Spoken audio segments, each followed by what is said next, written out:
Uma outra questão que é muito importante, né, ressaltar aqui é que a grande imprensa, especialmente a Rede Globo, vem mudando a narrativa e construindo uma outra narrativa. Ontem, a Rede Globo, bastante indignada, né, os repórteres, os articulistas, os apresentadores, estavam falando corretamente o que era aquele ato, um ato terrorista, um ato de golpe de Estado, né, mostrando para a população brasileira o que de fato estava acontecendo no país. Por alguma razão, que nós até podemos imaginar qual seja, eles mudaram os termos pelos quais eles têm chamado esses terroristas golpistas, né? Agora são uma minoria barulhenta, uma minoria de bolsonaristas radicais. Isso é uma... A Rede Globo gosta de trabalhar com narrativas para confundir a população. Claro que as outras emissoras também fazem isso o tempo todo, como a Record e outras emissoras, né, que querem comparar, por exemplo, ou colocar no mesmo patamar a legítima manifestação de trabalhadoras e trabalhadores para defender os seus direitos, né, seja nas ruas, seja com manifestações que muitas vezes, na maioria, na imensa maioria das vezes, é brutalmente reprimida pela polícia militar e pelos aparatos de repressão. Então, esses meios de comunicação, agora, ao mudar esta narrativa, tenta equiparar estes dois movimentos, e isso é inaceitável. Porque trabalhadoras e trabalhadores que somos, temos o direito constitucional, inclusive, de nos manifestar na defesa da nossa existência, dos nossos direitos. E o que esses golpistas querem é reverter o Estado de Direito burguês para privilégios de uma minoria, né, que superexplora justamente a classe trabalhadora. Então, nós temos também que ficar atentos e atentas a isso.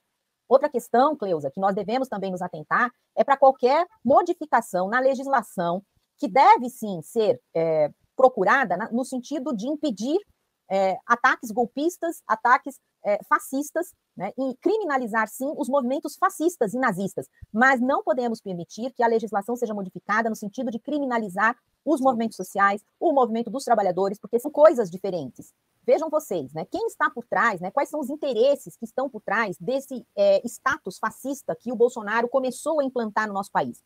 É o capital financeiro, é o agronegócio. São, inclusive, empresários e comerciantes, né, de algumas regiões ou de todas as regiões do Brasil que querem a impunidade da superexploração do trabalho, querem a impunidade da destruição do meio ambiente, da destruição das vidas, querem a impunidade, por exemplo, do feminicídio sem punição, da homofobia e do racismo sem punição. É isso que eles querem a barbárie. Né, que a liberdade que eles tanto professam é a liberdade de cometer crimes sem responder à lei. É essa liberdade que pessoas como o Monark, como essas pessoas que estão no Twitter, Alan dos Santos e outros tantos, ficam propalando aos quatro ventos, que é a defesa da liberdade. Eles não querem a liberdade concreta da existência de todas e todos nós como classe trabalhadora. Muito pelo contrário. Eles querem a liberdade de uma pequena elite fascista dominante de fazer qualquer tipo de barbárie contra o restante da população sem ter que responder ao Estado de Direito. É isso que eles querem. Liberdade de cometer atos racistas, tem a liberdade de oprimir, de ofender e de até matar mulheres sem ter que responder por estes atos. Eles querem a liberdade de superexplorar e de não respeitar as mínimas leis trabalhistas que sobraram em nosso país sem ter que responder por estes atos. Esta é a liberdade da barbárie que eles querem, né, de um Estado pré-capitalista, lá, do Estado imaginário, do Estado de natureza que Thomas Hobbes escreveu, né, para explicar a necessidade do Estado de Direito sob o comando da burguesia. Então, eles representam, né, o que há de mais expressivo na classe dominante brasileira, que é essa classe dominante que ainda é escravocrata, machista, homofóbica, destruidora do meio ambiente, que não respeita nada. Né? É essa liberdade que eles querem e que eles defendem.